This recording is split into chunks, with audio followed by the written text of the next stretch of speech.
Dia akasitrahana indrindra zay rehetra tafaraka aminay eto indray amin'ity androany ity amin'ny alalan'izao fandaharana izao. Misaotra anao mety miaraka aminay indray ao anatin'izao fampaherezan'ny samy malagasy amin'ny alalan'ny tenin'Andriamanitra izao. Naiza misy anao amin'izao fotoana izao na ny eto Madagasikara na ny any ampitan-dranomasina rehetra any dia raiso ny arahaba tsy lany amamina ho mba hampiraritsoa atolotry ny ekipa rehetra anao amin'ity androany ity. Naiza misy anao dia fantaro fa tsy irery ianao. Misy malagasy be da be mangetaeta no any an-danitra manao ny fomba rehetra ary anisan'izao ataontsika izao mianatra ny tenin'Andriamanitra mba hahatonga anazy any an-danitra. Misy malagasy efa nahafoy an'ity zao tontolo izao ity. Misy malagasy mifaly satria voasoratra any an-danitra ny anarany miaraka aminao eto amin'izao fotoana izao. Ka misaotra betsaka anao tsy mahafoy an'izao fotoana izao. Faraparan'ny taona izao na voalondohan'ny taona zay afaka hitenenana azy dia manao famitinana momba an'izay zavatra rehetra vitantsika. Misaotra ny tompontsika fa mbola nitantanany jusqu'à aujourd'hui dia afaka manao an'izany. Ilaintsika izany satria misy rivotra mahavarim-bariana ny kristianina mitsoka amin'izao fotoana izao. Dia izany ny tena mahafaly hoe eo ianao. Raha tsy eo ianao dia mandeha ho azy eo fotsiny izao fampianarana izao.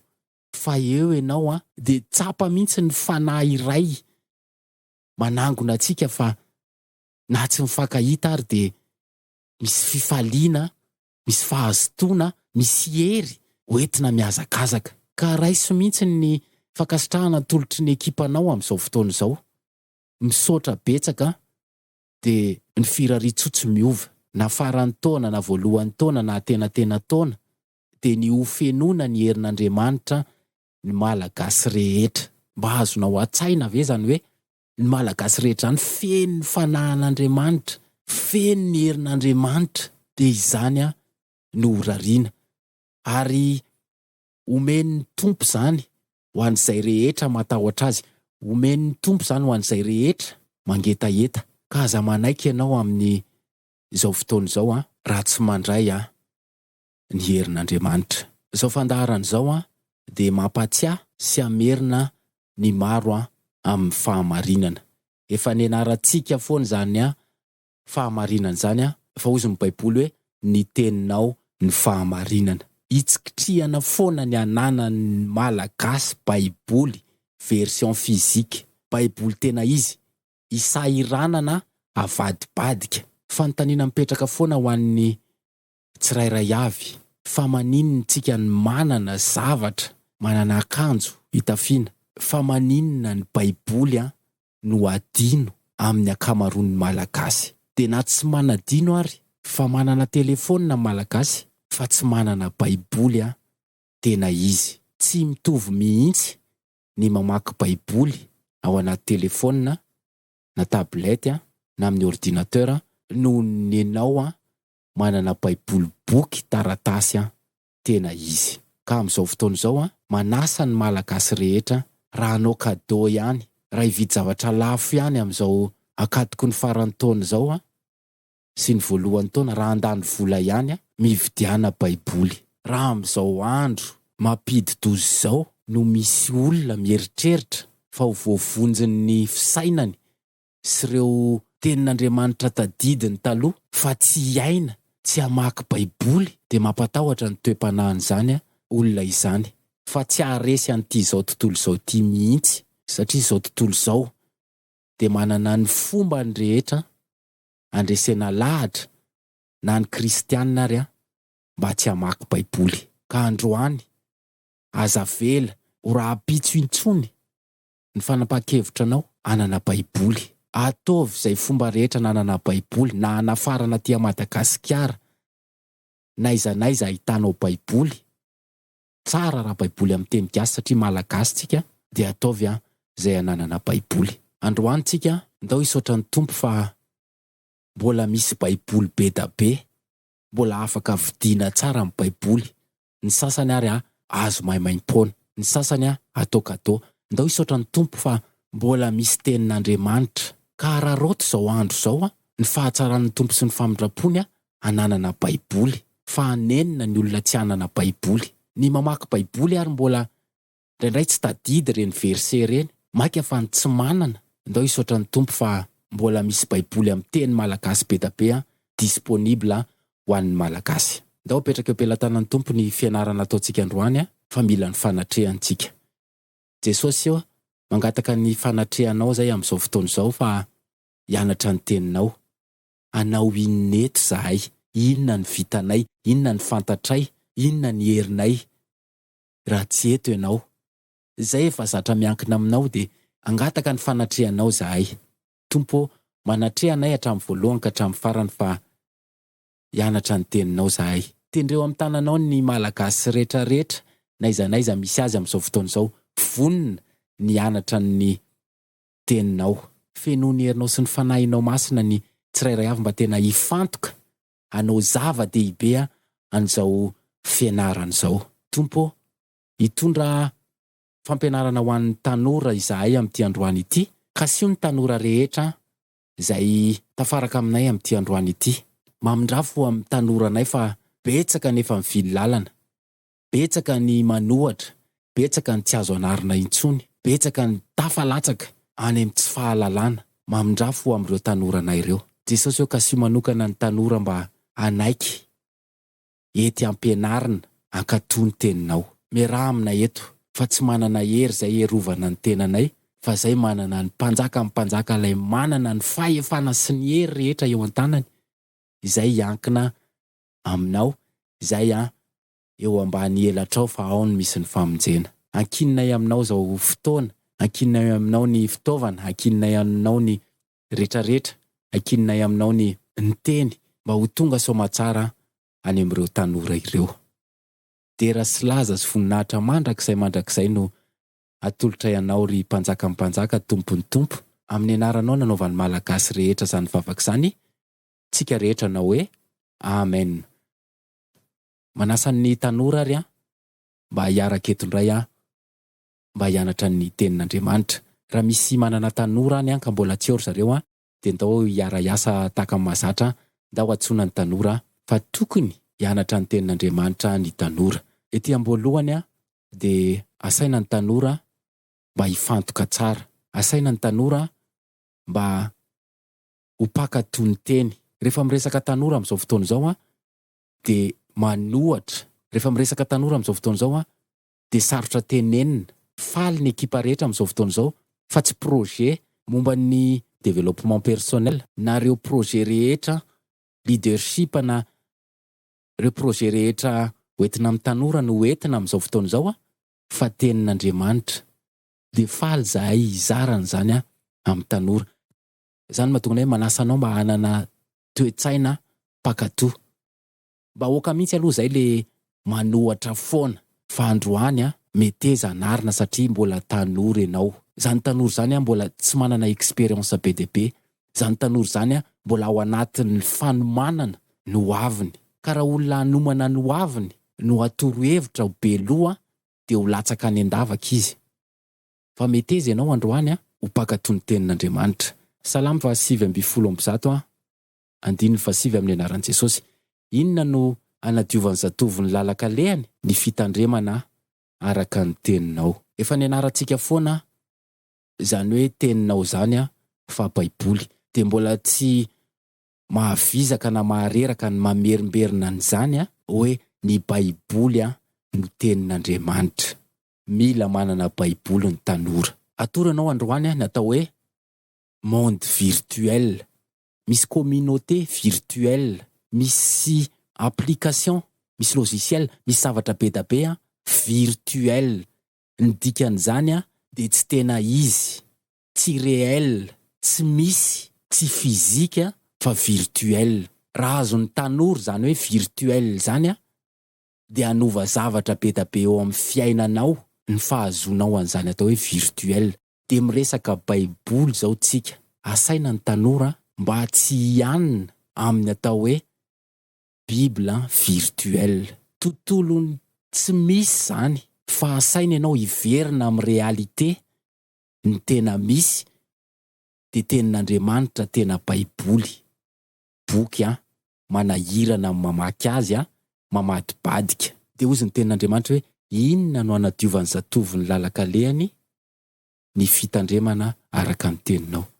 Inona no tandreman'ny tanora amin'ny baiboly virtuel voahelingelin-javatra be da be fa ny anadiovan'ny zatovo ny lalan-kalehany de ny fitandremana araka ny tenin'Andriamanitra ao anaty baiboly tena izy. Timoty 2:4-12 amin'ny anaran'i Jesosy.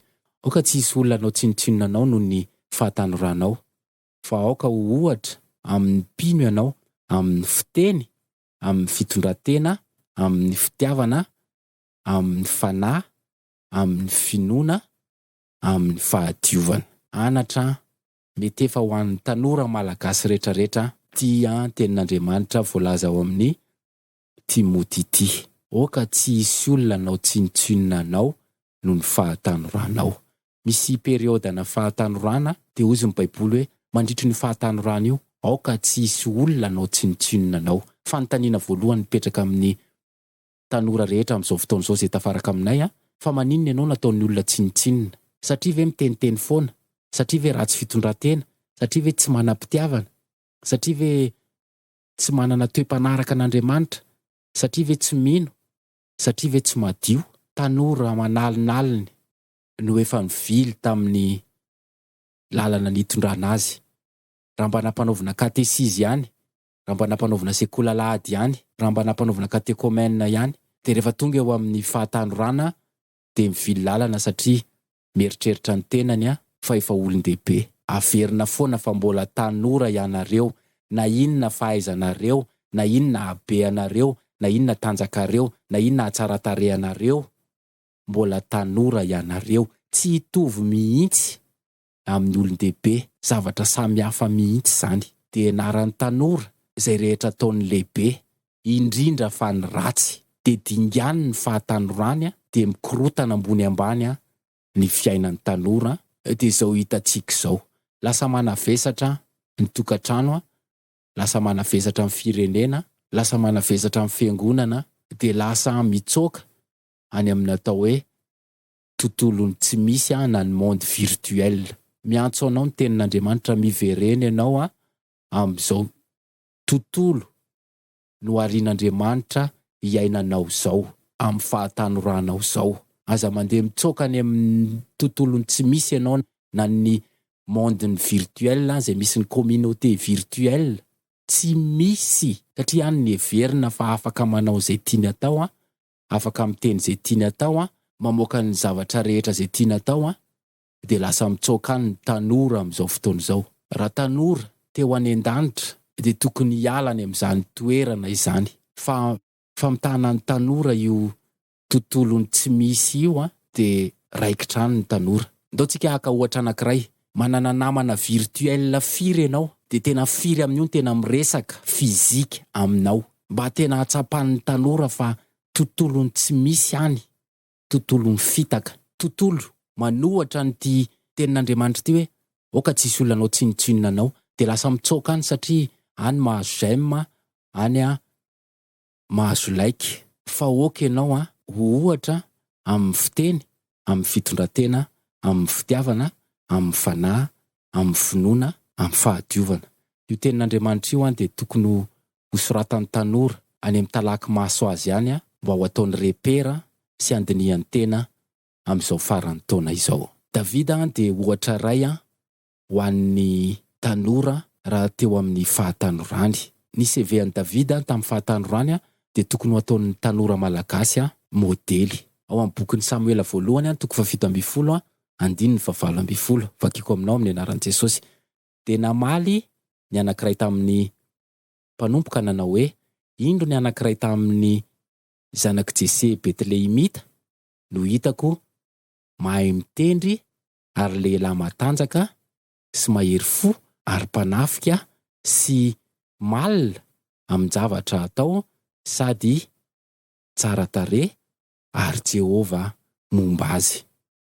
Zay ny CV an'i Davida tamin'izy mbola tanora. Mba ohatran'izany ianao, Mahay miteny rozy ny tenin'Andriamanitra, lehilahy matanjaka sy mahery fo, mpanafika sy malina amin'ny zavatra atao, sady tsara tarehy. Ary Jehova momba azy. Marihana fa Davida tamin'io fotoana io de mpiandry ondry. Raha miferitreretatsika ny mpiandry ondry sy ny famitahany zao tontolo zao ny tanora, de ratsy tarehy ny mpiandry ondry satria ny aty amintsika tsy mikiraro de tsy de misasa matetika, de reny akanjo reny ihany ny anaovana matetika, fa ozy ny tenin'Andriamanitra hoe tsara tarehy, beauté naturelle ny zanak'Andriamanitra.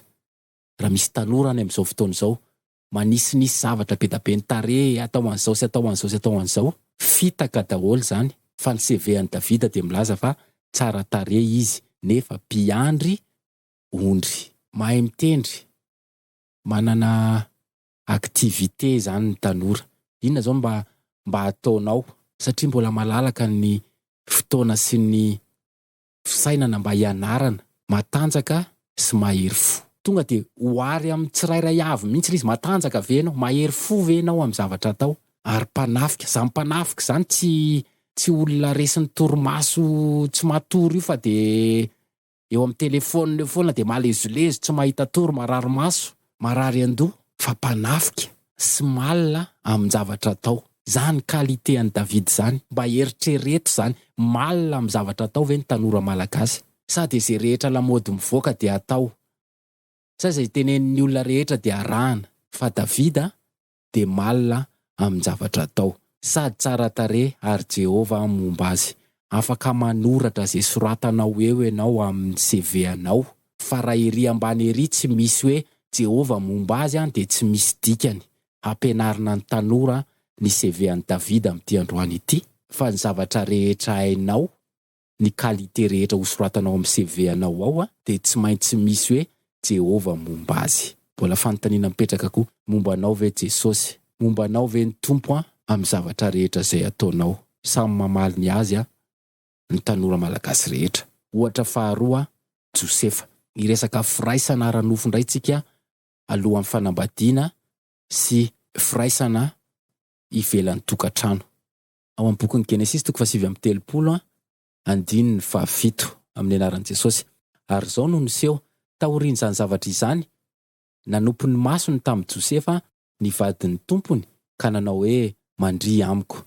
Andininy 10. Ary izao no niseho raha niteny tamin'i Josefa isan'andro raha vehivavy, de tsy niaino azy izy na niandro eo anilany na niara mitoetra aminy. Fanontaniana mipetraka, aiza ho aiza zao ny tanora malagasy amin'ny fandavana firaisana ara-nofo alohan'ny fanambadiana sy ny firaisana ara-nofo ivelan'ny tokantrano ho an'ireo tanora efa manambady. Mahatohatra an'izany ve ianao? Tsy voandroany vao nisy harcèlement sexuel ataon'ny patron na ho amin'ny lehilahy na ho an'ny vehivavy. So de sanatriny zany tafiditra ao anatin'le tanora hoe zara ary misy mikoty patron be io ve de tsy andeha? Mety misy tanora malagasy ve misaina an'izany amin'izao fotoana izao?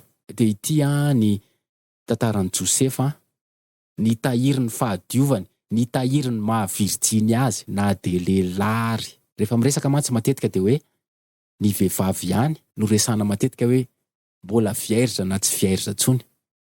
Fa na lehilahy na vehivavy, de tia ny tenin'Andriamanitra manaporofo an'i Josefa nitahiry an'izany fahadiovany zany na de ny vidiny lafo ary zany taoriana kely satria nahatonga azy tany an-trano maizina zany. Mila mandiny tena ny tanora malagasy fa any amin'le tontolo tena tianareo, any amin'ny tontolo tsy misy, any amin'le communauté virtuelle, tsy misy bedy, tsy misy mananatra, de samy manao zay tiany atao. Any ny tena mampiroborobo ny firaisana ara-nofo. Any amin'io tontolo tsy tena izy io. Miverena ianao amin'ny zao tontolo tena izy zao, amin'ny réalité zay namorona an'Andriamanitra antsika, de mila mandaa amin'ny vava sy ny fihetsika entitra sy ferma tsara amin'ny fitehirizanao ny fahadiovanao, na tanora lahy na tanora vavy. Ao amin'ny bokin'ny Josoa toko 1 andininy 9 amin'ny anaran'i Jesosy. Aoka tsy ala amin'ny vavanao ity boky ny lalàna ity, fa saintsainao andro manalina mba hitandremanao anao araka izay rehetra voasoratra ao. Ary amin'izany dia ambinina ny lalanao sady ahazo fahombiazana tsara ianao. Be da be ny tanora teo ambinina ny lalany sady te ahazo fahombiazana tsara izy. Mazava ny teny fikasana ho an'ny tanora malagasy rehetra fa aoka tsy ala amin'ny vavanao ity boky ny lalàna ity. Misy condition ny réussite sy ny succès eo amin'ny fiainana. Aza tonga de misaoty fotsiny hoe za te ohatr'izao, za te ohatr'izao, de manao projet fotsiny ianao dans le vide. Fa ozy ny tenin'Andriamanitra hoe aoka tsy ala amin'ny vavanao ity boky ny lalàna ity. Saintsaino andro aman'alina mba hitandremanao anao araka izay rehetra voalaza ao. Andriamanitra rehefa nanome an'le vato fisaka ny Josoa de tena nisy le izy. Tena nisy vato fisaka de tena nisoratan'Andriamanitra tamin'ny ratsan-tanany. Ain'Andriamanitra zany manao zavatra virtuel zany. Ny olombelona ary mahay an'izany de ain'Andriamanitra. Matoa tsy nataon'Andriamanitra virtuel le boky lalàna nomenan'ny Josoa, fa tena izy de tena natolony de misy dikan'izay. De aoka ny tanora ho pakatoa fa aza mamitaka ny tenanareo. Mety misy amaly zao any fantatro tsara mihitsy hoe ka ny devoaranay any, ka ny namanay any. Io mba ifandraisana amin'ny avy aty Madagasikara, ifandraisana avy any amin'ny firenena hafa sy ny patati patata. Tenin'Andriamanitra ty. Tsy azo niza edina hevitra. Raha afaka atao amin'ny tanora ny fanoherana, fahakatoa, de malalaka ho azy ny réussite sy ny succès izay teny fampanantenana lavoaka ny vavan'Andriamanitra. Maniry zahay mba ny tenin'Andriamanitra no saintsaininao andro manalina, ho solo ny fandehanana any amin'ny tontolony tsy misy io na ny communauté virtuelle io, fa mba aoka amin'izay amin'izao manaraka izao tenin'Andriamanitra mba ho saintsainy ny tanora malagasy andro manalina. Raha misy tanora amin'izao fotoana izao efa tsy nakatoa tafaraka aminay eto amin'izao fotoana izao, efa tafalatsaka tao anatin'ny fahotana, ny fahavetavetana, ny fandehanana nanao ny ratsy rehetra, nanandrana ny fahotana rehetra, de misy tantarana zanak'Anania ao anaty Baiboly ho vakiana aminao amin'ny anaran'i Jesosy. Ao amin'ny filazantsara nosoratan'i Luka 10:17 amin'ny anaran'i Jesosy. Ary raha nody ny sainy de hoy izy, indrisy maro ny olona karamain'ny raiko manakanina be da be, fa izao kosa maty misary eto. Iaingo de hody any amin'ny raiko ka anao aminy hoe raiko efa nanota tamin'ny lanitra sy teo anatrehanao aho, ka tsy mendrika atao hoe zanakao intsony, fa ataovy tahaka ny anankiray amin'ny mpanompo karamainao aho. Ny tanora vonina ny verina amin'Andriamanitra de tanora tonga saina. Ahoana ny tokony hatonga saina ny tanora amin'izao fotoana izao ny fakatoavana an'izao fampianarana izao. Rehefa tonga saina ny tanora de te hiverina hiala ao anatin'ny fijaliana, ao anatin'ny fatotro ny fahotana rehetra, manenina tongotra matanana ny zava-bita. Mino fa efa resy lahatra amin'ny fampianarana rehetra izay natao teto anao androany. Ary zaranao ary misy an'izao tenin'Andriamanitra izao apodiny sainao mba andeha hifonanao eo amin'ny Jesosy. Mba fantatry ny tanora ve fa raha misy tanora anankiray mibebaka amin'izao fotoana izao amin'ny fahotana rehetra izay vitany, de fifaliana be any an-danitra. Tanora firy nareo zao no tonga saina de hiverina any amin'ny Jesosy, de ianareo ho voavela heloka any an-danitra feno fifaliana be. Tiako ianao andinika an'izany, ianao ho voavela heloka de any an-danitra feno fifaliana be. Manasa ny tanora amin'izao fotoana izao ho an'ireo izay rehetra efa nivily tamin'ny lalan'ny fahamarinana izay nitariana azy, ka tafalatsaka tao anatin'ny aiziny ota, mety izy ianao hakatoa androany miverena amin'ny Jesosy. Ho gaga ianao amin'ny fandraisan'i Jesosy anao. Mety matahotra ianao zao hoe za ty ve ho raisiny, fahotana be efa vitako, na ny olon-dehibe ary mbola tsy nahavitan'izany, fa za efa nahavitan'izany. Fa ho gaga ianao amin'ny fandraisan'i Jesosy anao. Manasa anao ny tenin'Andriamanitra, manaova tahaka an'ity zanak'Anania ity miverena amin'ny Jesosy. Zay no fampianarana amin'ity androany ity ndao apetraka eo ampelantanan'ny Tompo zany teny zany fa sao dia alain'ny devoly. Jesosy misaotra betsaka fa afaka nitafatafa tamin'ny tanoranay zahay.